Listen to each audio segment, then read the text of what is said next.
And hello to you all. It is 1 minute after 8 a.m. Eastern Time. Holy moly. It is the 7th of June, a day before my brother, World Book Jim's birthday. Do not forget that, Eric. This show comes to you each and every weekday from the Baldwin Ace Hardware Fear Bunker Studio.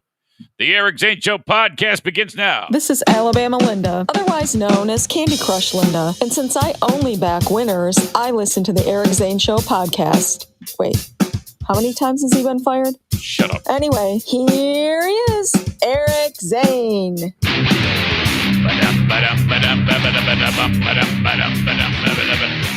All right, welcome to the Eric Zane Show podcast. This is a daily show where I discuss news, nonsense, and my personal adventures. Monday through Friday, and sometimes even on the weekend. I guess it just depends. But welcome in. First of all, let me get this out of the way. The show is available on Discord. The voice channel is set up. If you can find me on Discord, then you're all set. I will provide a link in the show notes. The thing about Discord is I don't have it set up yet where if I play any sound, like the intro with Alabama Linda there or whatever, that it shows up.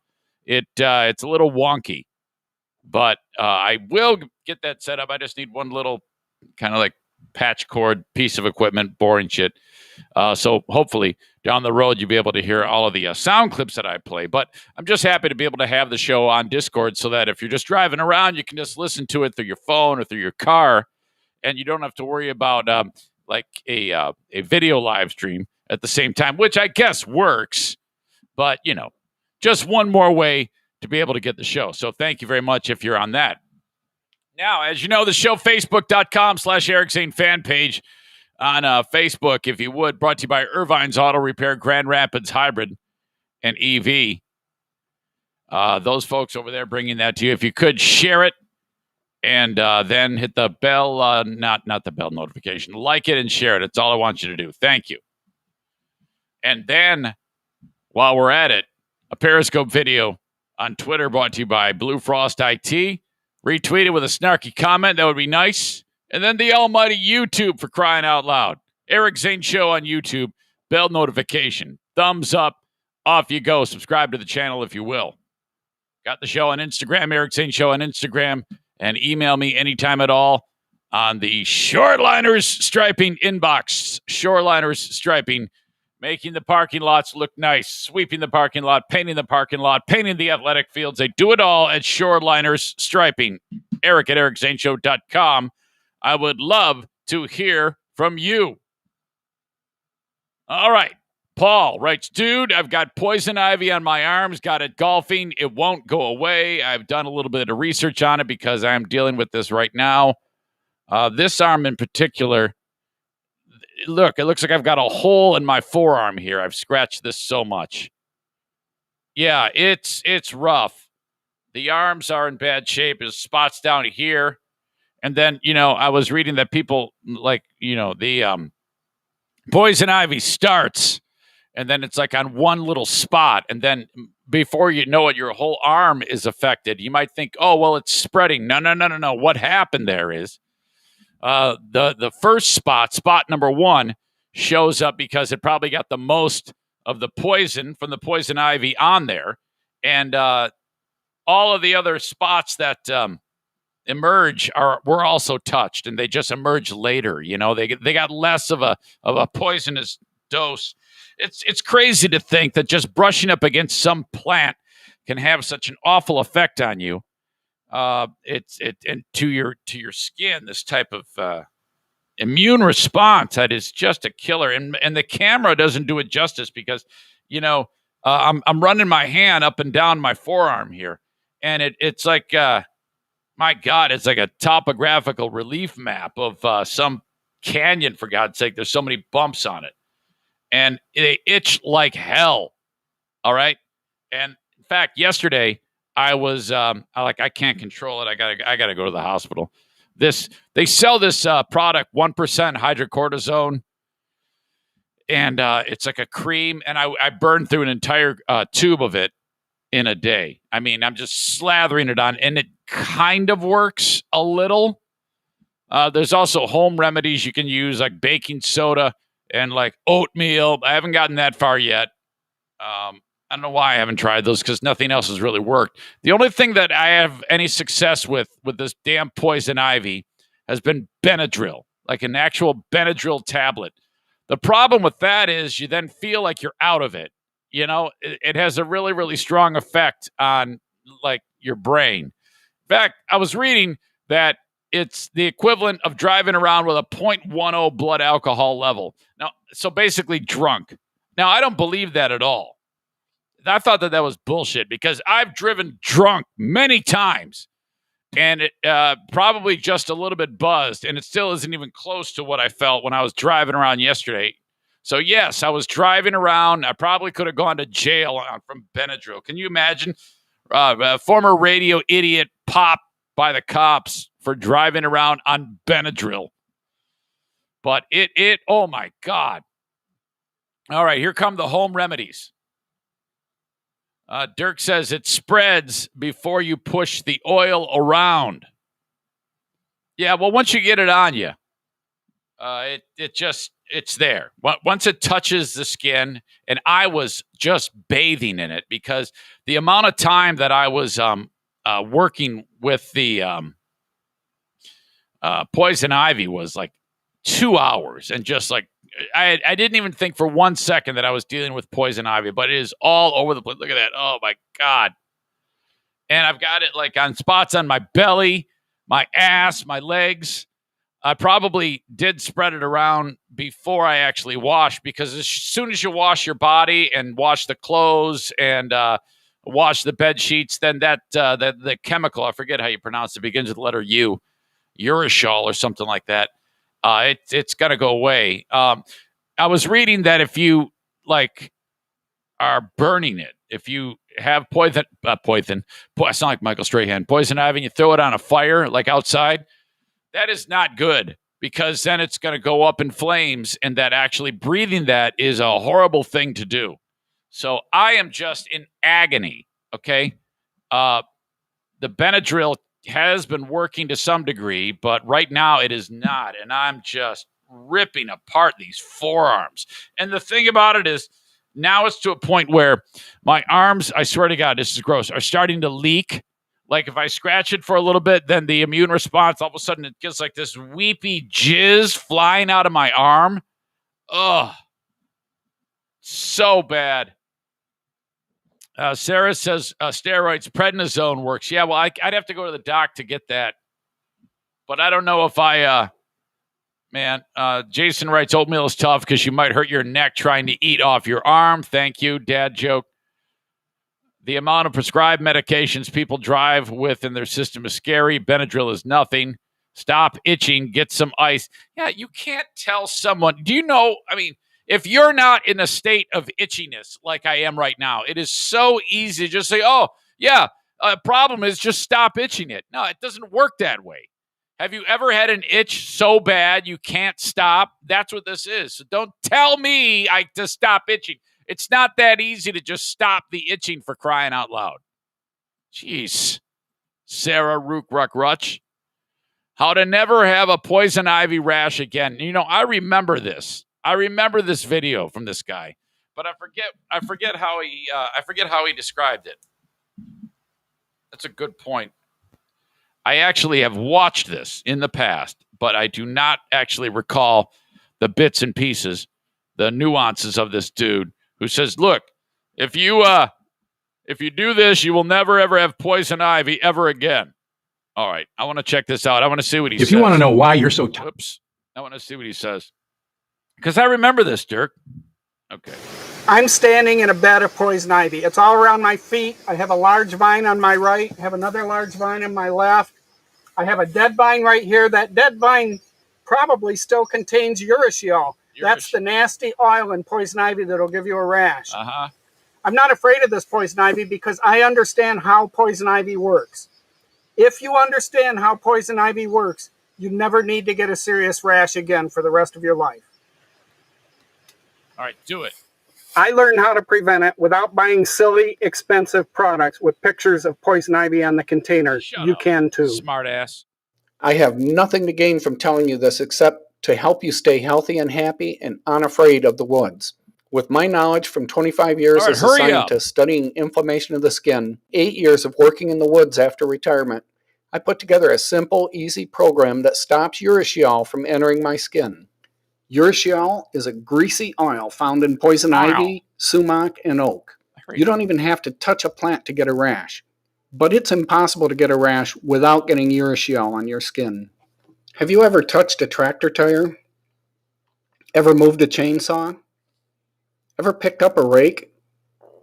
If those things were exposed to urushiol, they might transfer it to your skin months or even years later. All right, so get to it. This is just axle grease, but it behaves pretty much like urushiol, the nasty component in poison ivy. It is a greasy, nearly invisible oil that can attack you without you ever going near the poison ivy plant. Weird. You don't get a poison ivy reaction just because you got the poison ivy on your skin. You get it because you didn't effectively get it off your skin. Aha. If you understand how urushiol works, you may go the rest of your life without ever having a serious poison ivy, oak, or sumac reaction again. Simply clean your skin within 2 to 8 hours of contact. Easy, right? Not really. Many people get poison ivy rashes even though they took a shower in time to remove it, but they did not wash effectively. Okay. It is as hard to remove as the automotive grease. Ever go to dinner and realize you still had car grease between your fingers or on the back of your arm after washing up? The NFK has shit. I'll bet you have. Urushiol finally makes it under your skin, not just because you got it on your skin in the first place, but because you didn't wash it off on time and it can work its way in. That's why poison ivy rash often shows up on the back of the arm, between the fingers, or behind the ears. There it is. Here I demonstrate 3 different cleaners on my arm. Plain old dial. All right, so this guy is saying wash. Yeah, no shit. Wash your arm. First of all, asshole. I didn't know I was dealing with fucking poisonous whatever the fuck it was. Excuse me because I don't know my botany, you dumb dick. All right, just because I don't live in the woods doesn't mean that I mean, come on. All right, thanks, congratulations. And you've just shown me how difficult it is to get this shit off. So, congratulations. You know how to wash your arm. You're so fucking brilliant. Unbelievable. Thanks for rubbing it in that all I got to do is wash myself. Who wants to do that? Shit, I'd rather just get it. How many people have watched this video? Probably 50 billion people. And it hasn't helped any of them. This guy's sitting there bragging, yeah, I know how to do this. I know what's up. Holy shit. Yeah, 7 million people have watched this thing. Congratulations. This guy writes, doing tree work for years, I would outbreak with poison ivy about 10 times a year. It's miserable. I watched this about 6 months ago and started doing what he said and never got it again. Thank you so much for this. All right, I am less grateful because the thing is, I never actually look and say, what exactly am I dealing with here? It never even occurred to me until 24 hours later when I started itching like a son of a bitch that I knew I was screwed. And this is just, and the thing about poison ivy is no matter what you put on it, it's not going to go away. It's going to take just your body to just work its way through. And 10 to 14 days later is when it'll start to feel better. Oh, and then hey, stop scratching, stop scratching that itch. Absolutely impossible. In fact, there were several times in the last day or so where I said, hey, can you go get me a dinner fork? What? Yeah, I need a fork. And then I'm using a fork on my arm. Oh, jeez. Just absolutely killing me. Wash with Fells Napa. Wash with this. Wash with that. Yeah, I know. Just gonna have to get through it. There's nothing I can do about it right now. I may end up going to the doctor. Dirk says, maybe you're dealing with it because you didn't bother finishing the video. No, I did watch that whole video years ago. I just didn't think about it at the time. You just got to wash, I know. But at the time, right now, this isn't going to help me. Tyler says, ice packs for the itching. Yeah, I'm busy. I would rather just scratch the shit out of it all day long than walk around with ice packs attached to my arm, for God's sake. Scrub it with the NFK's feet. Well, all right. Take some Benadryl and use calamine lotion all day. Yeah, I'm on Benadryl right now. It doesn't. I think my body is used to it. It's not doing anything at this point. Took the Benadryl when I take it all night. I had pills by my bedside. I woke up in the middle of the night. Time for a refill. Chris says lacquer thinner works to stop the itching, but it hurts like hell and is probably poison. Yeah, I don't think putting petroleum-based products on open wounds is a good idea, you fucking idiot. The fuck is wrong with you? Kenny says definitely no sex as every single one of Kenny's inputs on the live stream always has a typo. Definitely no sex in the best future now. LOL. Kenny, you got to go like at least one day without typos. Read it before you hit send, and then like edit, because I think I know what you mean. Make ice with paper Dixie cups. Apply to itch. No, I'm not doing that. Just itching it. Double the dose, Alexis says. Oh, man. Use the brake cleaner I gave you. Put brake cleaner on my arms? I don't know, guys. Kenny responds with a historically aggressive response that we've all known to grow in love with. Fuck off, man. Jeez. Kenny is the king of overreaction for anything that comes his way on the live stream. We all know that the butthurt runs deep whenever you say anything to him. Hey, Kenny, learn to type. Go fuck your mother. I'm glad she's dead. That's the response you get from Kenny whenever you tell him anything at all on the live stream.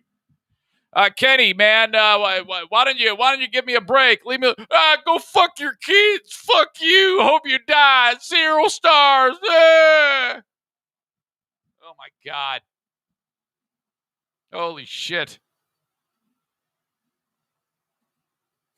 I'll have to put out that fire later on. Okay, so that's what's going on. The poison ivy is just killing me. Graduation party yesterday for Madison. Not yesterday, Saturday. This was huge. This worked out so well. I was so happy with this. And here's the best part. My dad was there, and we had Zaniac party crashers. Okay. Now, typically a party crasher is like, oh boy, they just show up and you're like, oh God, what are these people doing here? But no, man, I love this. That was fantastic. Anybody who was a Zaniac who said, you know what? I'm showing up. That was great. I'm so glad you guys were there. It was, it just added another element to it. And the fact that I had failed to mention that my dad was going to be there, Dad and Joanne. And you guys walked up and I dropped a surprise on several of you. Here's the thing. Dean comes walking up with a dirty 30 of Ham's beer from the NFK and offered it, kind of like approaching the Godfather with gifts, and he's just sitting in the chair in his natural habitat watching TV, and boring Dean shows up looking tan, lean, and mean, and gives the NFK the 30-pack. Holy shit. And he's like, his mind was blown. In my mind, I was thinking to myself, how's he... Well, is he going to start to put 2 and 2 together that I talk about him on the regular? And then he's going to be like, hey, what's going on that show? How is it everybody knows that I like Ham's beer? I had one guy bring me a sign. I had another guy bring me a 30-pack of Ham's beer. Now, he isn't going to think that far into it. I was wondering if any of you had gotten a good look at his feet because he had no socks on and Crocs. No socks and Crocs. And the feet were visible for a period of time, and I don't think he cares. But for Meathead being there, it was a ton of people. The Dave and Mary Veldink were there. I don't know if you had a chance to interact with them. Just a day before, we had the remembrance ceremony for the dearly departed Kate Veldink, and that was unbelievable. Mary shows up, and Kate, who just passed away, it was about a week ago I started talking about that. Dave and Mary show up, and they have a gift for Madison included in this little gift bag, and the card was a number of Kate's Hope College T-shirts. Okay, so Kate just laid to rest just days ago, and Mary says, "Here, I have these for you when you go to," because Madison is going to this really, really great college. Hope, well, all colleges are great. Come on now, Hope College, and so she's going to have Kate's shirt. So that was touching. I was just glad to see Dave and Mary doing okay. But that was it, man. It was a hell of a party we had. Okay, Zaniacs. Let's see if I can remember everybody who showed up. Jeremy and Rico, who are my new favorite power couple. You know? Oh, God, are they great. And so they, in fact, Rico, I'm understanding, because a lot of you know Jeremy K from just years of supporting the show. Rico is Jeremy's better half. Now, Jeremy is sometimes known as Jeremy the Gay. I have referred to him as that in the past, tongue-in-cheek. But Rico was, the first time I met Rico, he was super quiet and reserved at the bowling event at Big Dick Donnie's, Howard City Lanes. But this time, man, and Rico's like, oh, boy, I don't know. We'll just go in there and just hang out for a few minutes and take off. But those guys, man, there were so many people there that were just fell in love with them. They felt so comfortable, and it was just a great laid-back event that they ended up staying for the whole damn party, hanging out by the pool with Charity Scam Mike. And the Schaefers were there. Andrea and Jason and their two kids were there diving in the pool. It was awesome. Not to mention Dean, Stevie, who got to meet a guy want to see O'Neill all the time. Hi, O'Neill. Hi, handsome boy. Hi, handsome boy. She, where can I meet that boy? When can I meet that boy? She got to meet him, man, and she was just on cloud nine. I've got pictures of her, and O'Neill sitting there laughing and smiling away with a great big grin on his face. He just loved her. Who am I forgetting?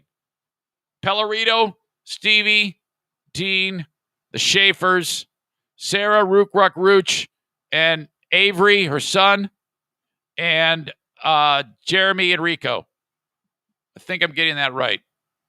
If I forgot anybody, I'm sorry. Freaking bounce house. My grandkids were there. And Jim and Aubrey are there.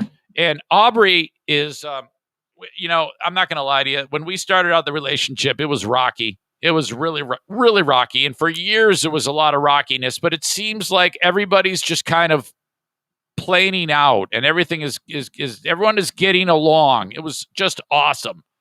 So, man, I just loved it. And then my grandkids, they had the type of look where, first of all, Dad, Jim, my son, did not bring bathing suits. So he looked like they were pissed because they couldn't go swimming.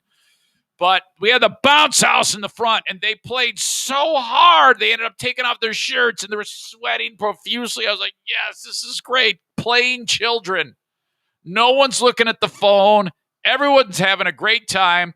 I got Mean Gene, my cook, cooking all the food for us. Gene is a friend. He's a Filipino dude, and he makes the best Asian food you have ever found in your life or tasted in your life. He these egg rolls he makes, he rolls every one of them by hand. Every single one of them. 500. He had 500 egg rolls ready to go. Oh, dude, the food. Gene also did Jacqueline's graduation party like 5 years ago. Okay. And so he was back, and we had the ice cream chest full of ice cream. We had so much ice cream left over that when the folks picked up the bounce house and the chairs that we rented, I go, you guys got to raid the freezer. They went in, the workers, they each got ice cream. My God, so much awesomeness. Cannot tell you enough. Just to be able to get together with those folks. Missed my mom, of course. Wally could not make it. In fact, like no one from my family outside of my dad, Joanne, and my stepsisters, two of my stepsisters, their spouses, their kids, my brother Jim, his lovely wife Sandy, and their two kids, Push-Up Paul, no show. Regular Mike, no show. Didn't ask why. They just said they're not coming. They sent it. They sent a nice gift. Would have been nice to see them. Step family on Wally's side. Nobody showed up. All right, fine. I went to your kids. Thanks. Totally kidding. Not a big deal. But man, it was incredible. And then at 8 p.m. on Saturday, I had to get up here as the party was winding down to do the Ben and Eric Patreon podcast. We had hit it out of the park. It was awesome, great fun. Tons of hilarious things happened on that show. And then I come down, everybody's gone. The party has ended. Wow, it just great. I can't say enough how much fun we had. I love the fact that the Crashers show up, and it's in no way weird. Okay, you guys just showed up, audience members. Who I hate to say audience members. You're all friends. Okay, it's beyond audience members. It's moments like that when you just are there that I realize we have nothing to worry about when it comes to the longevity of this show. You guys are the absolute best, the gold standard of audience. My audience is not the biggest, but my God, will they go the extra mile for you. I am so appreciative of you all. You are just awesome. Even Kenny, when he's saying terrible things to me on the live stream and swearing horribly and being attacking like he is. I don't know why. I don't know why you got to do that. I don't know why you got to attack everybody. You got to quit being so aggressive in your words. You know, you keep screaming at everybody and getting in fights, and everybody's like, "What? What's going on? What are you talking about? Come on." So quit it. Jeez. You're like defriending people and blocking them and banning them. And everybody's like, what the hell's his problem? Why is he so pissed off? Jesus. Kate is in the house from New Jersey, who was a witness to the Ben and Eric Patreon podcast, which featured on the video feed of us looking at a picture of 3-year-old Ben and drawing dicks on the picture. Okay? You got to see it. Kenny writes, what a bunch of shit. All right. What now? What is causing you strife now? What bit of dramatics is going on in the world that we need to talk you down from the ledge? Who has upset you now that we need to hold your hand about? Please tell us. We can't have you screaming at people and dropping F-bombs at them and calling them terrible names. What in God's name could be happening? That is so terribly awful now. What is it? Terrible name. What in God's name? I'm not screaming at people. You are too. You always tell people to fuck off and eat shit and go fuck themselves and fuck their mothers. Why? Why are you doing that? I told you to fuck off. I had one fucking word auto-corrected on me, and then you attacked me this morning. I did what, Kenny? I did what I'm supposed to do, and that is bust balls. And you always respond with, "Yeah, well, go fucking die," or some terrible thing. You always drop. You said "fuck off" or whatever. I'm joking, but it's always super aggressive on your end. Everybody's like, "Well, what the fuck is his problem?" So I just want to make sure you're not like really actually got sand in your fucking vagina. Hey, we missed you at the party, Kenny. It would have been great. Dean was there. You and him could have played one-on-one basketball, or maybe even done synchronized swimming in the pool. No. Okay. All right. That's it. I just want to make sure you weren't that pissed off. No, I'm not pissed off, man. But I mean, why you got to be making up shit? What are you talking about? I mean, I'm not yelling at people and all this shit. You're exaggerating, and that's all right. But look, okay. All I need to do is look at what you wrote. Fuck off, and what a bunch of shit. That doesn't. Yeah, it's a bunch of shit. Like I can't, speak up for myself. It doesn't. When I'm tired of other people giving me shit all the fucking time. Fuck off, man. Jeez, is what you wrote. I mean, I don't know how where you come from, but from where I come from, that isn't exactly the nicest response. Well, it's not like you're just speaking truth and talking all nice about me this morning either, are you? all I did was said you can't make a comment without a typo. That's all I said, and I get a fuck off, man. Jeez, No. And you've got a rich history on this show. You said more than that. You said more than that. And you got a rich history on this show of if everybody doesn't go up to you, put their arms around you and tell you that they love you, you get all butthurt and scream and yell and Google reviews and all this other bullshit. No. See, there's a difference between you giving me shit and other people that listen giving me shit I don't think there is. Fucking years. No. Oh, here we go. Here we go. There's a huge fucking difference. Here we go. I don't. Okay. All right. I don't. I think if you asked them, that they wouldn't say that they. I think that they would be just doing what I'm doing. No, and that's just it. Who said? Why is it okay for everybody else to give me shit? Well, everybody gives everybody shit. No, not exactly. You're not so special. Don't think you're so special. You realize some of the shit I've said about these people? Oh my God. Okay, tell you what, I'll look at all their names and say something terrible about them all right now so that you feel more loved. Oh yeah, no, that's all right. Amanda says this is boring and not funny, so I gotta let you go. Well, that's not my fault. All right, I'll let you go. Okay, that's it. All right, later. Okay. Jesus, Amanda, now you're pissing me off too. Nick says he's getting heated, Eric. Back away slowly. It's true. Back away slowly. Oh, my God. All right, so thanks again, everybody, for coming by. I appreciate that. I think the Benadryl's starting to work a little bit. It's not as bad of an itch. It has a ramp-up time, by the way. It says I read that if you take it, it takes about 2 hours before the height of the positive effects take place. Okay, I'm going to do a live cameo in a minute. I was hired by someone to do a live cameo, and it needs to happen because, I'll explain when I get to it. But if you want a cameo, cameo.com/Eric Zane. Wait a minute, is that what it is? Yeah, cameo.com/Eric Zane, or just go to cameo.com and search my name. $15.99. I can roast anybody. I can be nice to anybody, whatever you want. Hire me on Cameo. I've got an air conditioning specialist. You know who it is. Joe Martinez from A&E Heating and Cooling, 616-516-8579. They're the best. Can make life very easy for you if you have trouble with your air conditioning setup, or they can install one for you. They utilize, struggling to be sure. They install the Comfort Maker brand of air conditioners and furnaces. Reach out to them, 616-516-8579. Irvine's Auto Repair, Grand Rapids Hybrid, 616-532-6600. That's Irvine's Auto Repair, Grand Rapids Hybrid, and EV. Take the car there when it's not behaving right. Get that thing fixed. Oil change, wheel alignment, whatever it is you need done. Reach out to Irvine's. They will make it so that, it's as painless as possible. Get that thing fixed and take care of your car so it's running tip-top condition.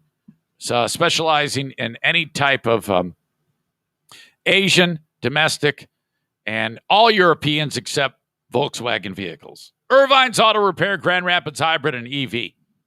Okay. I've been talking for quite some time about the business of challenging Mike Ball in the October 17th Grand Rapids Marathon, half marathon, actually. Okay. And so Mike is in great shape right now. He's in race shape for Ironmans. So he has, basically I have to catch up because, by the way, I'm so fat now that people are actually saying, hey, you're looking a little soft. I think it was Boring Dean, who said, my God, look at your pouch or look at your belly. He made like some disparaging remark like that at the party. So I got, I went and ate a couple more ice creams, which, by the way, I had 4 ice creams. I had a ice cream sandwich, a fudge bar. I had the Snickers deal, and I had the strawberry shortcake, which are amazing. Oh, so, yet another week in the books where I swore to God that I was going to do it and get back after it. And again, so another week passes. I'm probably 18 weeks out from this race. And I would be lucky to be able to finish a mile in under 8 minutes right now. But yet I am still entirely convinced that I will be able to beat the shit out of one Mike Ball in the Grand Rapids Half Marathon. So he showed up at the house yesterday on Saturday. He didn't crash. He was invited. Mike Ball. Well, again, I don't want you to take the word crash as an insult. I'm glad you were all there. I loved you all so much. Mike shows up with his son, Evan, and he says to me, I'm going to hire you on Cameo. The details are coming in. This is what he wrote. Please do my cameo live on the podcast for everyone to hear about how you are going to kick my ass. Please tell them how I'm just your punching bag. Please let them know now that this week's pile of excuses are done. How this is the week you're so motivated to destroy me, asshole. Please tell them about all the times we've raced and you've destroyed me, but don't mention the times I've beat you or the earth raised up and swallowed your fragile ankle. That happened once. It happened once at the frickin' Johann's Tri-Fest. Okay, no big deal. And you fell on your face in the woods. All right, maybe twice. It happened at Seahorse, too. I want to hear all about how you have all these degrees in exercise physiology, and I'm just a half-educated idiot who puts cake on metal shelves for a living. Now, I never said that. This will be epic because we will have it on a recording we can play back on October 18th, and you and all the Zaniacs can rub my nose in shit after you make a mockery out of me. After all, I did the Greenville Triathlon today, and the 5K run of the race, I was running at 6:39 pace. So he actually did 6:33 a mile for a 5K after he burnt his lungs out on the bike and the swim. So that's actually very, very strong. Mike Ball was first in his age group, which is 45 to 49. He crushed it. He was in first place with a bullet. I think the next closest 45 to 49-year-old was 2 minutes behind him. So there is no doubt that right now at this point in time, Mike Ball, I don't think he's ever been faster. Because I haven't really gone down the line of the previous years and looked at his other times, but still, that's quick. Okay? Shit, I had no idea you were that strong. And actually, it was 6:33 a mile. As how it wasn't 6:39. You were actually faster, I think. He says, so clearly I have a lot of work to do if I don't want to embarrass myself come fall. Sincerely, the guy who is going to be your bitch. Yeah, right. Mike. So he wants me to do this cameo and say all the things that I would normally say when I'm talking shit, and so that he can play it back the day after he kicks my ass, so he says. All right. So all I have to do is open up the Cameo app, hold it up here, for Mike, Evan, and Carter. All right. Again, this is always one take. There we go. Hey, Mike, Evan, and Carter, how are you? Evan and Carter, your dad, as you probably know, and I are having a race against each other October 17th, Grand Rapids Half Marathon. I just wanted to point out that you're going to be very disappointed in your dad yet again, okay? You're already disappointed and embarrassed enough that basically he just has to put teeth-rotting cakes on shelves for a living, okay? And all that's doing, he's actually hurting you because he's providing you with an example of what somebody who has no education will do with their life if they go the route that he has gone. Make sure you do not do like him. Do not aspire to be a guy who puts candy and snack cakes on shelves, for God's sake. That's a horrible way to go. And I guess somebody has to do it, and he's probably pretty good at it. But I don't want you to think for 1 second that you should do this with the rest of your life. Okay, so I just wanted to get that out of the way. That's the most important thing here. Remember, your dad is a loser. Don't ever forget that. All the other dads that you happen to see and when they pick their kids up from school, they're all better than your dad. So going forward, just know that your dad is the worst dad in America, and you should probably, there's a thing you can do where you can actually divorce your parents. I forget what it's called, emancipation, some shit like that.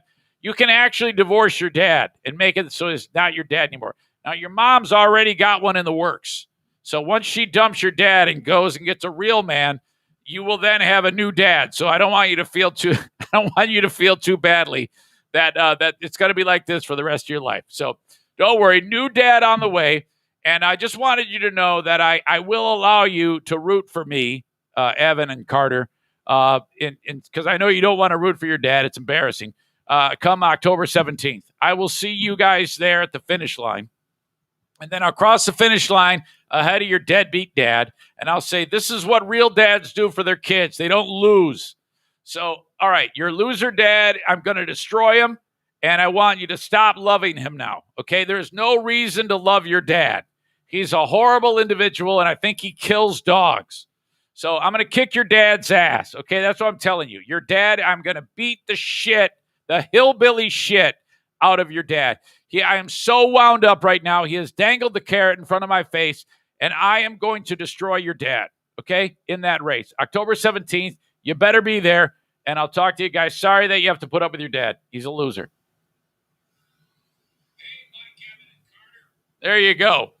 You see, you only make fun of me. You never say anything bad about anybody else. Shut up!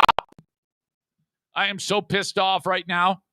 I can't wait to go eat 6 or 7 ice cream bars and then leftover Asian food and not run today. I'm going to celebrate that bludgeoning that just took place by doing all of those things. Mike Ball, you are dead. Holy shit. Kate says, oh my God, that was brutal. Nathan says, LOL, your dad is a loser. I guess, Amanda, did you start an exercise program? I did day 1 of my 3-week exercise program today. I give myself credit, but I really hate exercising. Dirk says there should be some sort of race bet on this for us listeners and for the competitors. Well, I'm glad you brought that up. Because as much as Mike Ball is an idiot, he did come up with a great idea, as I've said many times before. The audience members usually come up with the best ideas. Let me go over what we're thinking.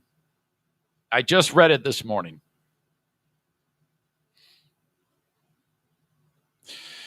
Eric, I was thinking about your podcast with Ben, and the idea was floated about raising money for a charity through our battle.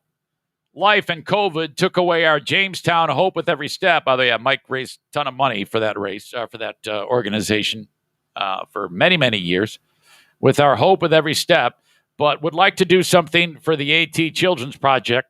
And with the unfortunate passing of Kate, it might be fresh in people's minds again and make them more willing to get behind something. So my rough idea is cash amount, maybe $25 a slot. Yeah, for that, the person will then pick the winner, Eric or me, in the margin of victory, with all proceeds going to AT. I'm thinking I could sponsor and offer free little Debbies for a year or something for the winner. Who knows? Maybe other sponsors would want to come on board and offer something. Maybe Don Curran from Grand Rapids Marathon could throw an entry to next year's races or other races of his. Bet we could raise a bunch of money if we tapped into some of the old cronies that were always involved with AT. Hopefully get you some exposure for the podcast to some new ears and eyes, and hopefully get my name out there. Yeah, I mean, that's all part of it. That kind of comes with the territory, but ultimately, Mike wants to raise money, so that's awesome. would need some way to get them to take the money and have some sort of chart of who has what time slot. Could shit talk all the way up to race day, and there could still be some suspense, even though you'll more than likely destroy me. Yeah, he's saying that tongue in cheek. He write, all ideas ran through my head on my zone 2, which is hardly working. Zone 2, 10.5 mile run at sub 8:30 pace in the 90-degree heat today. I like your chances. Fuck you, you fucking asshole. There's no way I could do that right now. He is strong as shit. I've got my work cut out for me. But trust me, I am all about it. Okay, so today, push this up to the front burner. I'll be in touch with my friends from AT about how we're going to make this happen. So what you're going to do is you're going to sign up and you're going to drop down the money, and it goes directly to AT, okay? I don't see the money. Mike doesn't see the money. It all goes directly to them. In order for you to place the bet, you have to give the $25, okay? You give the $25, and then you put down the margin of victory, okay, by whoever you pick. So if you pick Mike Ball, 10 minutes, you're entered in. That's what you got. And if whoever is closest to if Mike does beat me, which he's not, whoever has the closest time of victory, has predicted the closest time of victory wins, is the grand prize winner, which we have not yet even come up with a prize to give away, but we will. So that's what we'll do. You can count on that happening. I'm taking care of it right now in the announcement. And will there be a DNF option, says Aram. Holy shit. No. Mike says $500 on Mike. Kate says $1,000 on board with, or 1,000% on board with this. Yeah, you can. It's a minimum of 25, but you can put in whatever amount you want. Okay, that's how we'll do it. I'll talk with the AT people today. They've got all the infrastructure set up. It's quite literally just a handful of clicks, and then you sign up, and then in the comments, you can write down your time. I'll write all that shit down. I'll have it all filed away nicely, and then boom, we're done. I love it. Okay, so we've got several months now to prepare for this. Mike, as we said, is already in shape to crush. Mike can kill it. I'm not going to lie to you. When I saw that he, in the 5K leg of his triathlon, again, after he was on the bike for extended time in this sprint triathlon and then ripped off 6:33 a mile for a 5K, that's smoking. That is fast. Okay? This is a little bit of a different animal, much longer distance race, but when you are in as bad a shape as I am, again, look at this. Let's again see the belly. Look at the amount of fat. Oh, it's so bad.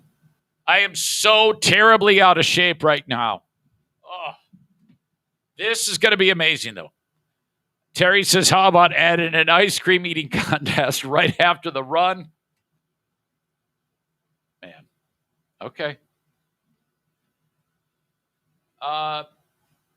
So again, I'll be giving you details, links to a link to get up to there. And we're going to raise a ton of money. Great job, Mike Ball, as much as I can't stand the fact that you're going to kick my ass, supposedly. Nathan says, Eric's a beast. Have you seen his Mr. 10 pics? Yeah, it was 30 years ago. Come on. Okay. The live stream and the open of the Eric Zane Show podcast, as I said, brought to you by A&E Heating and Cooling and Irvine's. You guys are great. Last night, there was an idiot boxing match that went on. Another one of these, we had Floyd Mayweather Jr. fighting Logan Paul. It was kind of excruciating. A lot of clinching. The fighters combined to land just 73 punches. Paul goes the distance somehow.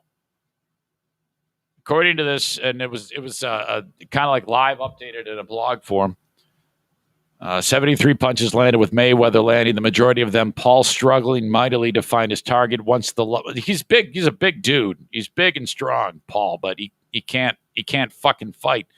The larger Paul realized he wouldn't be able to catch that target. He decided to tie up Mayweather as part of a plan to remain on his feet for the 8 rounds. It was a moral victory for the 26-year-old Logan Paul, who'll go home richer and be able to say he went the distance with an undefeated living legend. Quote, I want anyone to tell me anything is... I guess he's saying, he writes like Kenny. What he means to say is, I don't want anyone to tell me that things are impossible ever again. The fact that I'm here with the GOAT means the odds can be beaten. You didn't beat anything. Just because you went the distance by grabbing onto the guy and hanging on to him doesn't mean you're good at this, for God's sake. Mayweather retired from boxing in 2017 when he beat Conor McGregor to improve to 50-0. Now, in this fight, it went the distance and it wasn't scored. There was no scorecard, so they just said no winner. I had fun, Mayweather said. You got to realize I'm not 21 anymore. I had fun moving around with these guys. He was better than I thought he was. This was fun. Mayweather tried to land a fight-ending shot in the middle rounds, but Paul did a good job of tying up Mayweather. Here's some sound from the damn thing. The announcers are stupid. First of all, this is the... Chad Johnson fought a guy named Brian Maxwell, who I have no idea who that is. Chad Johnson is also known as Ocho Cinco, Chad Ocho Cinco Johnson, former NFL receiver. This is his first fight. And this dude he's fighting, this Brian Maxwell, hit him with a punch. And the announcers, I don't even know who the fuck the announcers are. Everything's stupid and jokey. They got to throw in jokes on everything. So if you was in front of a nightclub and your girl was watching, she'd be disgusted. He went down. Oh, wow. Whoa. Your heroes become your heroes.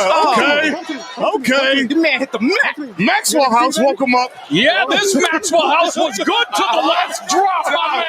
Okay, so lots of coffee references at this point because his name's Maxwell. This Maxwell House was good to the last drop. Wow. The best part of waking up is it's still on Showtime. Wow. Okay, so third coffee joke doesn't even have to do with Maxwell House. He says the best part of waking up, is Folgers in your cup, right?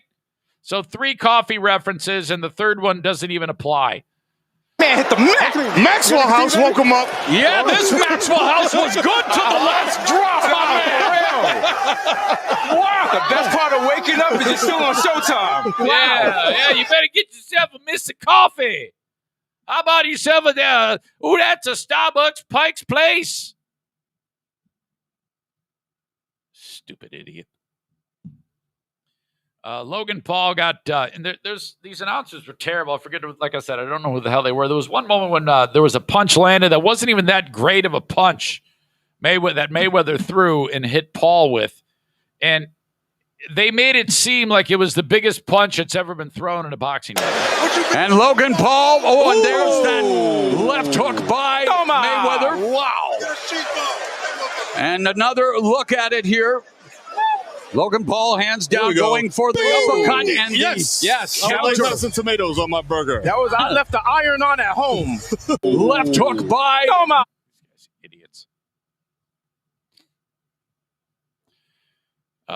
Logan Paul gives an interestingly calm interview.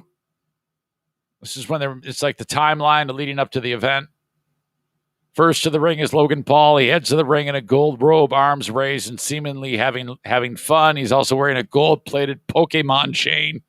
They made a big deal because he's got like a rare Pokemon card that's probably worth a lot of money. What a fucking child. He comes walking into the ring with a GD Pokemon card around his neck. What an asshole. Migos performing before Mayweather heads to the ring. Logan Paul forced to watch an impromptu concert. Mayweather yet to emerge, making him wait. Mayweather, 3 minutes later, finally makes his way to the ring with Moneybag Yo walking him out. No idea. Logan Paul's been in the ring for 10 minutes waiting. 11:02 p.m. Fighter introduction's done, and it's time to see a fight. Round 1, Mayweather giving Paul a bunch of different looks. Logan Paul throws an ultra slow jab and another ultra slow jab. Yeah, when you get somebody who doesn't do this for a living and is just not talented, it looks ridiculous. You forget, you lose sight of how fast these actual professionals are. When they're both professionals, but when you have someone like Logan Paul who has really no business being in a boxing ring, this is proof positive. You cannot buy your way into being a professional at something like this. Okay, you must have some God-given ability, because Logan Paul, with all the money in the world, hires the best trainers, and he has all the time in the world to do that. Make this a project. Become a boxer. Build a boxer from scratch. You still have no God-given ability.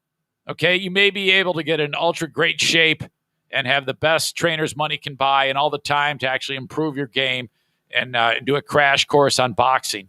But you still are ultimately not a boxer.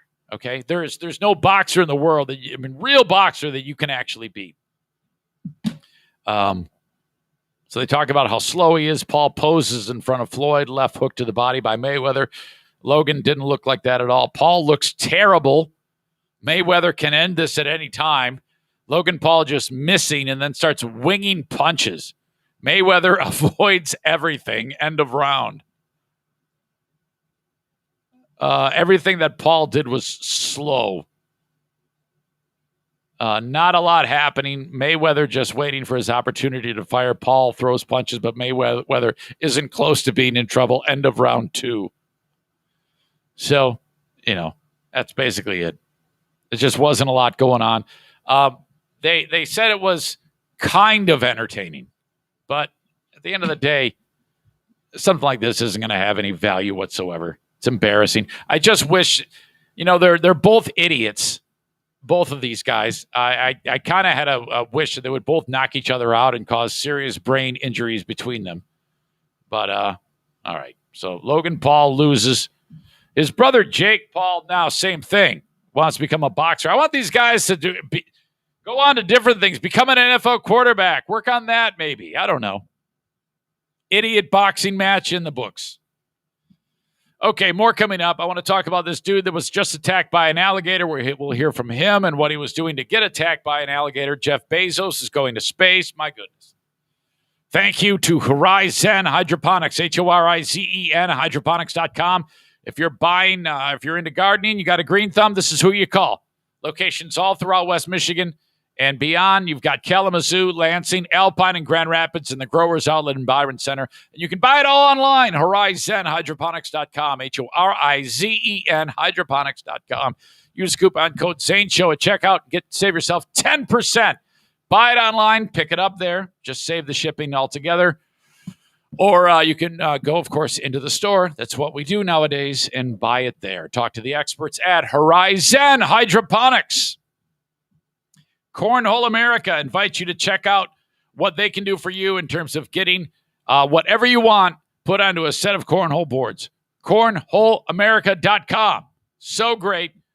And if you have a charity event that you want to raise some money for, bang on their door. Eric Zane said to call you. How do we do this? How do we do a charity event? You're going to raise a ton of cash for whatever it is you want to raise cash for. Could be the AT Children's Project. Could be maybe you got a sick kid in the community, whatever it may be. Cornholeamerica.com. That's cornholeamerica.com. Okay.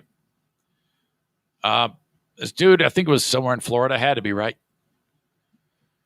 Was the Myakka River just the other day, and just a handful of days ago, actually,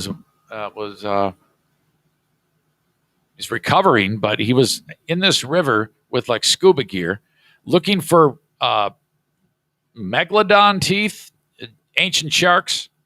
And the thing is, he shows in the interview, he goes like, look, I got a bunch of them. And he's sitting there looking at the bottom of this river, and he's finding these ancient teeth, having a great old time. And then something goes south. Check this out.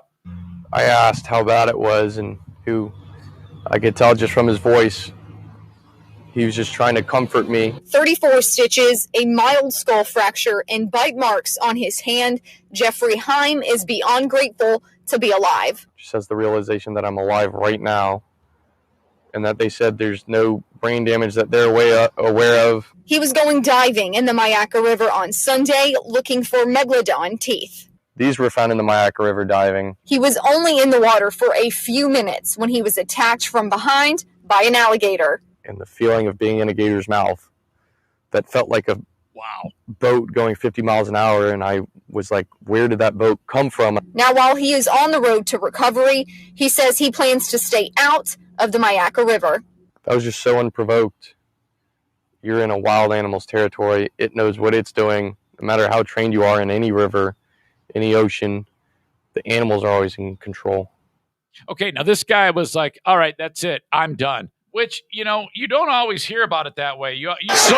Sometimes when something like that happens, you're like, oh, yeah, if it's my time, I'm going to die doing what I love, but I'm going to keep doing it. This guy is not doing that. He's committed to, staying away from where alligators could be. And thank God, and first of all, in that neck of the woods, every, Florida area, there's gators everywhere. Shit. How about that fucking story where the kid got eaten at Disney? He's just standing there by the edge of some water on the property, and the thing just flies up out of the water. You never see the kid again. Oh, my God. The idea that can happen. We're on their turf. He says it just happened so fast, nothing that you can do. But the closest I've ever been to something like that was getting bit by Daisy. And talk about a helpless feeling. There is no way. She had to just let me go. She was like, all right, fine, I'm done. But she bit the shit out of my arm. I cannot imagine this guy having enough. I'd be so traumatized I wouldn't be able to do the interview. Jeez. I take it back. I guess I heard wrong. He says despite his ordeal, a commercial spear fisherman said he will not quit his passion project of going hunting for fossilized shark teeth. Oh, well, now you're just screwed. Your life is worth more than any shark tooth or whatever you enjoy, he said. But I won't stop diving. I'm just going to find safer ways to do it. Probably not in that river. All right, there you go. I think you can live with that. That'll probably work. Jeez. Jeff Bezos is going to space. Okay.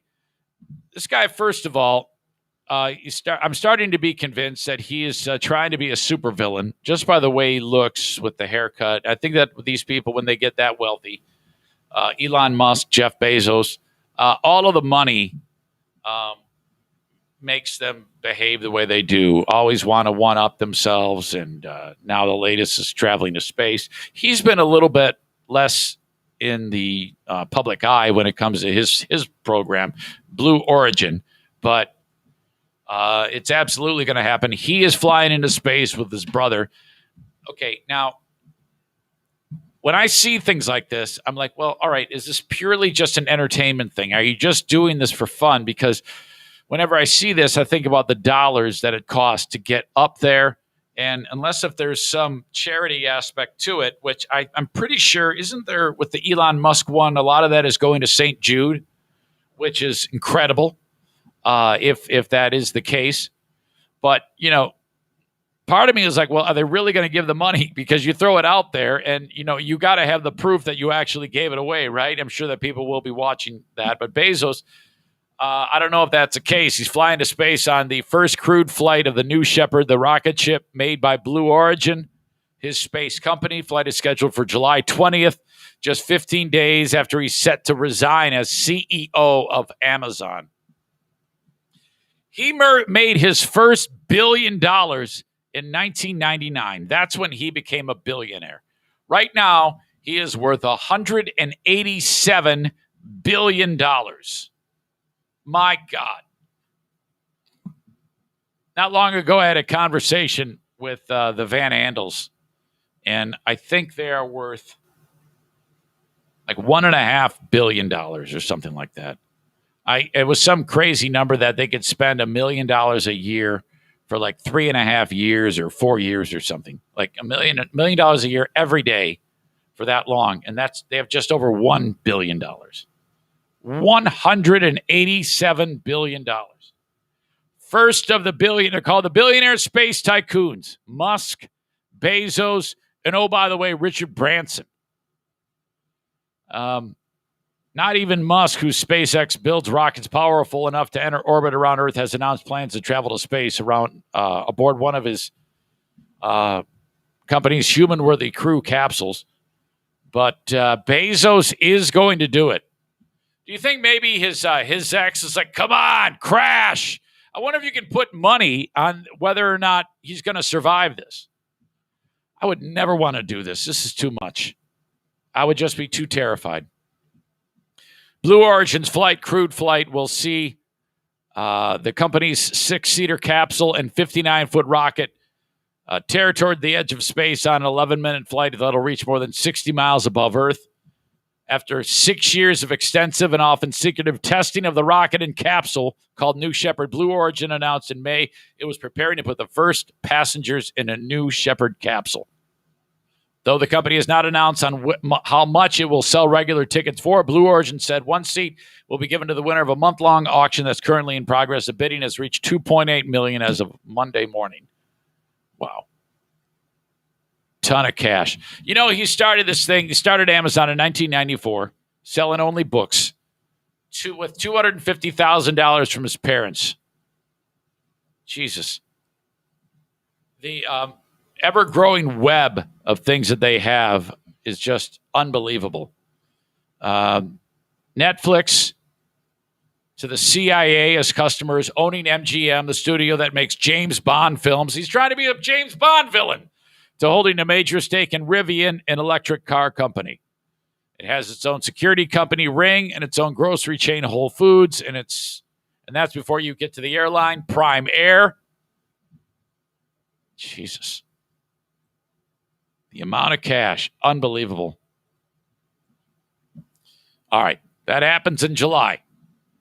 I want to put you in front of the audience. If you have a business and you want to get behind the Eric Zane Show podcast, reach out to me, Eric at ericzaneshow.com. I can tell you how it works. It's so simple in front of my audience on Facebook, YouTube, Twitter, Discord, and, of course, the audio podcast at ericzaneshow.com. Join me just by reaching out, Eric at ericzaneshow.com. I'll tell you what you need to know and how it works. Drop me a line, tell me that you're interested, and I will take care of the rest. Thank you to TC Paintball. We've got an event coming up in August, just a couple of months away. TCPaintballGR.com. If you want to book a party for you and your friends, do it at TCPaintballGR.com. All the information is there. You just get the crew together, head over to TC Paintball. Your party is booked, and man, you are going to have a ball. One fee gets you all the play you need for 3 hours with the mask, the paint, and the gun. All set up. You're going to have a great time. If you want a little bit more armor so you don't want to get pelted up, you can rent that too. Online at tcpaintballgr.com. Thank you. Okay, get this. The Indianapolis Enforcers were supposed to play the West Michigan Ironmen over the weekend on Saturday. They canceled. This is the championship game for the Arena Football League. Now, the Ironmen have beat the shit out of everybody this year. They're much better. I bring this up because Mario from the Mario Flores Lakeshore team of Van Dyke Mortgage owns the team. The players had a revolt in Indy, and they told the coach they are not coming to Grand Rapids to play football. They said, why? The coach goes, why? What the hell? They said, we don't want to be embarrassed in front of a crowd. I swear to God, I'm not even supposed to say that, but I don't give a shit. What a bunch of pussies. The coach said, hey, guys, we're not coming up. And Mario's like, oh, what? Huh? Yeah, my players don't want to be embarrassed in front of your fans. The coach of the Indianapolis team said they are a bunch of pussies. And then that was it. How embarrassing is that? It's great that the West Michigan Ironmen are that good. I guess they just do football better here in West Michigan. But, all right, so they forfeit the game. The Ironmen are the champions. What a shit show. My God.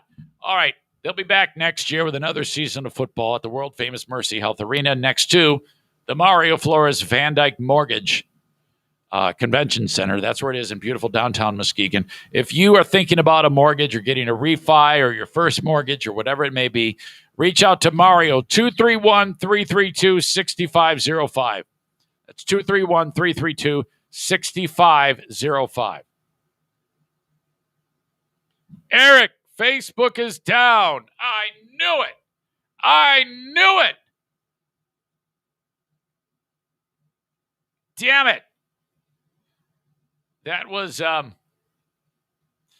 was because I played the clip from the frickin' fight. Facebook shut it down. Amanda says I'm not on Twitter either. Ah, God. Well, there you go. YouTube crowd's going to be getting a little bit bigger for today. All right. Well. Yeah, I rolled the dice on that one. I did think of it ahead of time. I actually thought, am I going to get in trouble for this? I don't give a shit. Fucking roll the dice. All right. We'll get through it. It happens. Okay. Man, I love this story. And you hear about this more and more.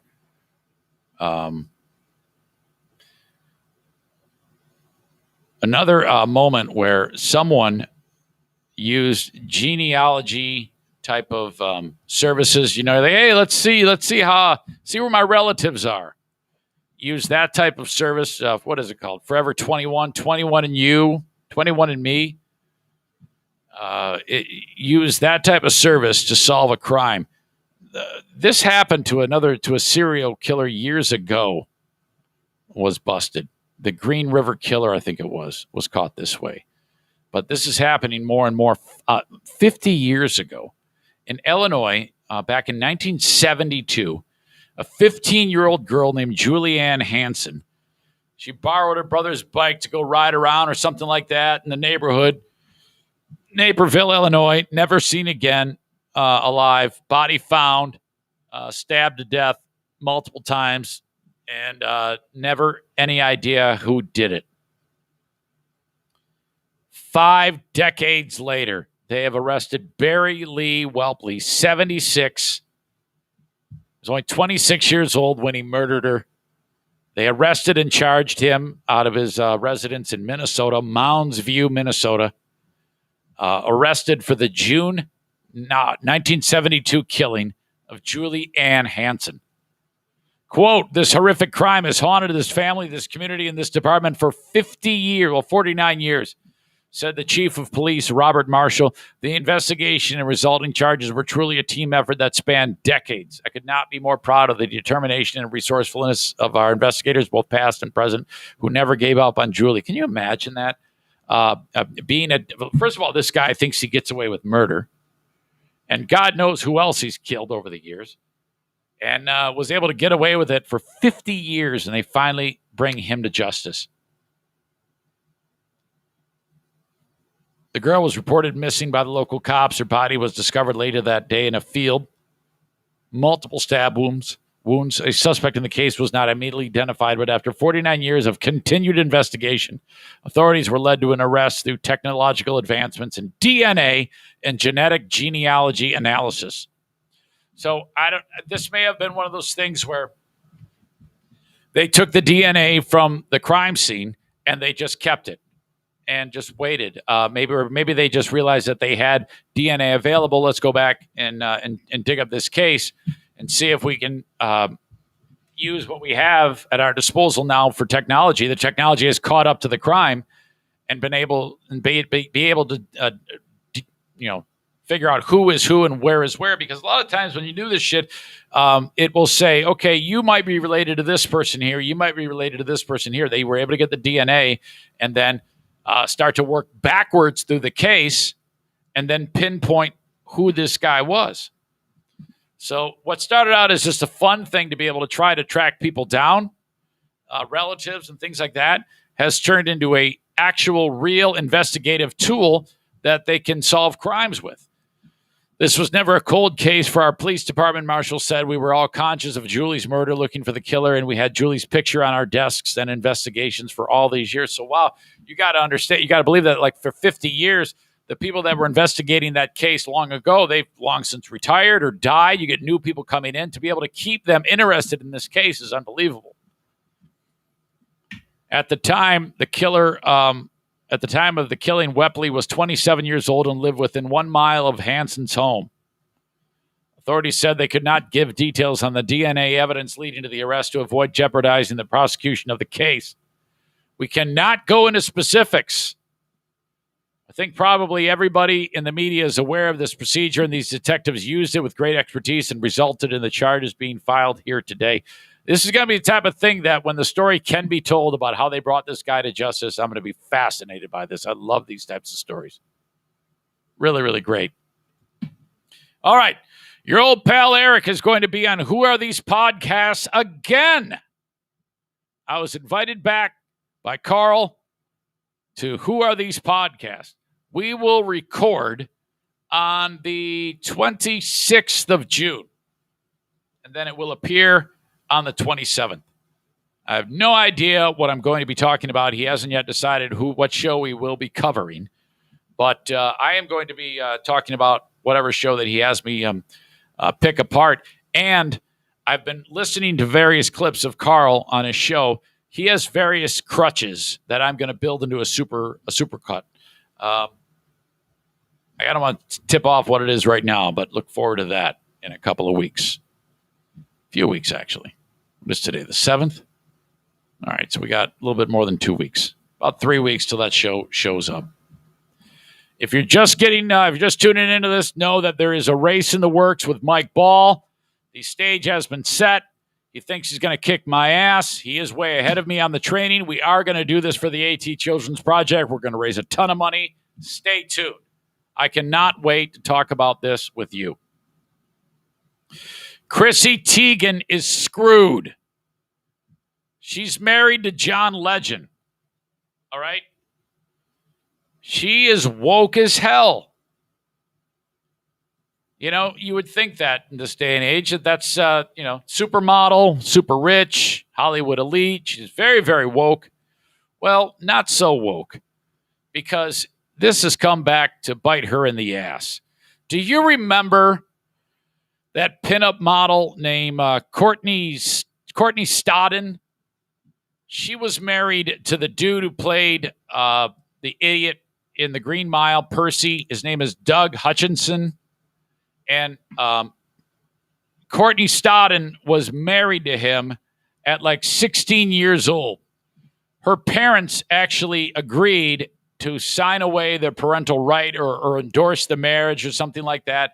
And 50-year-old Doug Hutchinson was married to Stodden when she was 16, which is just so gross. It was really, really fucked up. And, you know, all you had to do is take one look at an interview with these two and realize that they're absolutely batshit crazy. She looked like she was about 35, 40. She looked like a hot, made-up mom, kind of, but just a little bit too, just really, really manufactured appearance about her. And so, you know, kind of drew a lot of ire from people, but she was a 16-year-old girl still and clearly suffering from some type of mental illness, right? Well, years pass, and it's revealed just not long ago that the now 26-year-old Stodden, she revealed the, I don't know if they were DMs or something like that, but Chrissy Teigen bullied her, told her she should kill herself, told her she's a piece of shit. I mean, really, really rough stuff. So this flies right in the face of the woke Chrissy Teigen, the wife of John Legend. And so now she has a ton of endorsements and things like that. She's a supermodel. Well, Stodden revealed all the shit that Chrissy Teigen said to her. I mean, who was in her mid-30s at the time.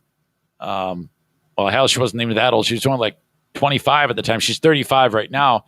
So now she's getting the book thrown at her, Chrissy Teigen. She is being canceled. And I always love it if there is a cancellation that is going to take place, if it's with someone who has the extreme bit of hypocrisy on display. And that is the case with Chrissy Teigen. Okay? The latest is she was on set to be on the Netflix series Never Have I Ever, which is put out by Mindy Kaling. You might remember her. I think she's from The Office. Well, she's been scrubbed from the show, and what do you call it? Tegan has been trying to fix this. She's been like apologizing, going on an apology tour, but no one's really buying it, which is awesome. A spokesman for the show told E! News that Tegan, 35, decided to step away from a guest voiceover role in one episode of the second season, which premieres in July. The part is expected to be recast. The model has not commented on her departure or participation in Never Have I Ever, a coming-of-age dramedy inspired by Kayleen's childhood. It was rumored but never officially announced.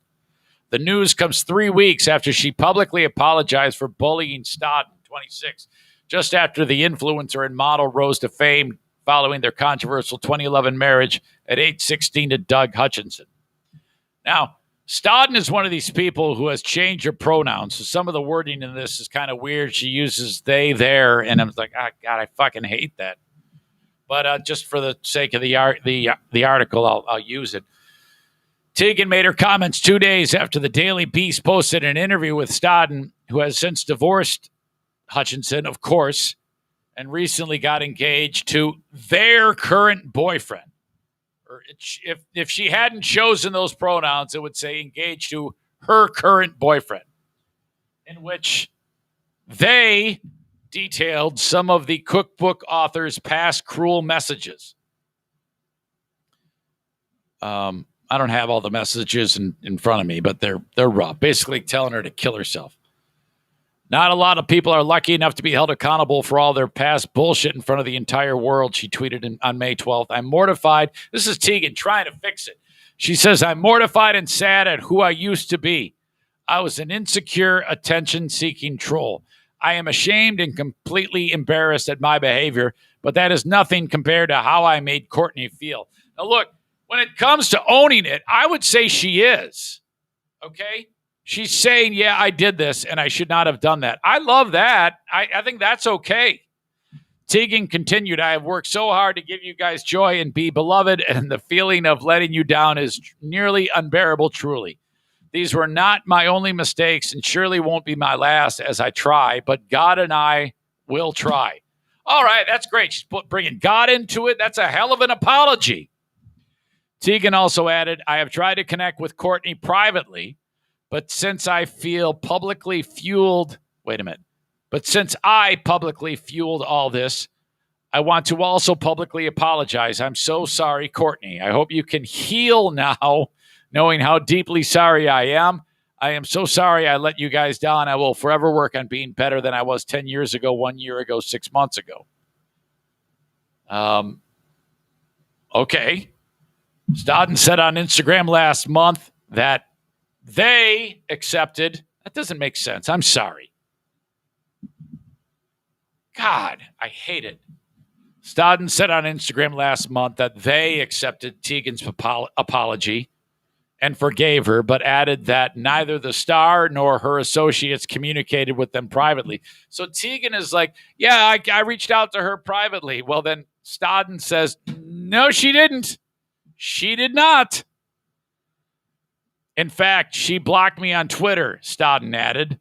All of me wants to believe this is a sincere apology, but it feels like a public attempt to save her partnerships with Target and other brands who are realizing her wokeness is a broken record. Yes, of course it is. She's trying to cover her ass. After Tegan made her apology, it was reported that her Cravings cookware line was no longer available at Target. A rep for the retailer told Fox Business in a statement at the time, we made the mutual decision in December to no longer carry the cookware line, gave our continued focus on brands we develop and can only be found at Target. However, Target still sells her cookbooks. You see, if you try to backpedal like that, it's not going to work. We need more stars who are caught with their hand in the cookie jar being a bully. Say, yeah, well, she's a fucking whore. Who gives a shit? She's a brain-dead, blonde, bimbo whore who deserves nothing but terrible things happening to her because of her poor judgment. That's the only way you can hope to save this. Apologizing does nothing these days. Tegan, amazingly, has been quiet on social media since she apologized to Stodden. That'll shut you up real quick. She's gone on a complete hiatus. This no longer serves me as positively as it serves me negative. Hold on a second. Let me back this up. This is rich. Tegan hasn't posted anything. She has not, although she has not formally announced she has quit her platforms. Is that something you have to do? You have to formally announce that you've quit your platforms? Come on. The only people who quit the platform are people who step in shit or step on their own dicks. Where she has millions of followers. The supermodel had gone on a 3-week Twitter hiatus earlier this year. Quote, this no longer serves me positively as it serves me negatively. Yeah, the social media doesn't serve you in a way. It isn't the social media that's the problem. It's you. You are the problem. You're the one who did this. Don't blame. That's like blaming guns on people getting murdered. You can't blame the gun. You got to blame the crazy person who's using the gun. Don't blame the platform, idiot. She says, I think that's the right time to call something. Tegan tweeted in March, I have made my mistakes throughout my years and in front of hundreds of thousands and been held accountable for them. I've learned an incredible amount here. God, I have said fucked up shit and killed myself over it as much as you killed me. But one thing I haven't learned is how to block out the negativity. You hear that, Kenny? She continued, I'm just a sensitive slut, okay? I don't want to be this way. I just am. But I love you guys and I cherish our time together. I truly do. I also hate you, she writes. Oh, my God. What a mess. What an absolute mess. So easy to screw with somebody's brain if you really want to. And for someone who's as hypocritical as she is, why the hell not? I'm really amazed by Courtney Stodden. She will perpetually look the way she does. When she was 15, 16 years old, she looked like she was 45. Right now, she looks like she's 45. When she's 75, she may look like she's 45. Look at this. Hold on a second here. Look at it. Courtney Stodden,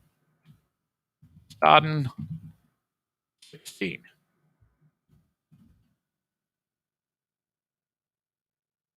Oh, my God. So if you don't know, if you've never seen what this person looks like, here you go. Various images of Courtney Stodden. 16 years old. On the left is 16-year-old Courtney Stodden. On the right is what she looks like now. Wow. That is horrible. This is her at 16. This is the guy she was married to, Doug Hutchinson. This is when she's 16. She's a 16-year-old girl in this image. That's fucking sick. God, do I hate this. Look, she's 16 in this picture. She's walking around with this fucking dummy. Ugh, how gross is this? He's having sex with a child. Apparently on the left, this is her before all the transformation took place. This is also very, very young, under 18, looking like that. That is twisted. Her parents should be ashamed of themselves. Sick bastards. Look what you did. My God. Ladies and gentlemen, Jeffrey joins us. Brother Eric, looking good. Miss you, my brother. And he's on Facebook, too. How can that be? All right. Amanda says YouTube is better anyway. Whatever. Well, there you go. It doesn't matter to me what platform you enjoy the show on, as long as you enjoy it. All right, folks, we've got nominations for Asshole of the Day. Let's go over the list of who we have in store. Courtney Stodden's mom and dad. Chrissy Teigen. The dude in Minnesota arrested for murder of a stabbing crime from 50 years ago. Mike Ball? Logan Paul? Could it be Floyd Mayweather Jr.? I don't know. We don't have any real gigantic leaders of who it could be for the asshole of the day. Brought to you by TC Paintball and JM Synthetics. I will say this. JM Synthetics is going to be around for quite some time. We have fostered a new agreement, and I am delighted to say they will be on the show, Jason Mays and JM Synthetics, for quite some time. But I need to stress to you that it's super important for anybody who does DIY work to bang on the door of Jason Mays at JM Synthetics and order some product. Bringing you the asshole of the day. TC Paintball brings you asshole of the day. Get a group together and go see them and visit their place in Grand Rapids and get after it with an amazingly fun paintball adventure. It's going to be fun out there in the heat today. Holy shit. All right. Who do we have for asshole of the day? All right. Chrissy Teigen does get an honorable mention, but in my opinion, the asshole of the day is Courtney Stodden's mom and dad. Those 6 sons of bitches, they would win this award all the time. Also throw an asshole of the day is Facebook. Chris says it should be Chrissy Teigen. Asshole of the day, Facebook, for dropping you. There you go. Your asshole of the day for this, the 7th of June, 2021.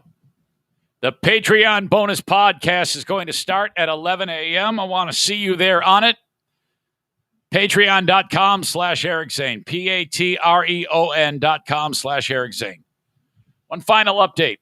I have not heard from Miss Rita. I think that means, I guess some good news is happening. I have no idea. She seemed pretty interested at first. That offer still stands for her to use the pool if she needs to.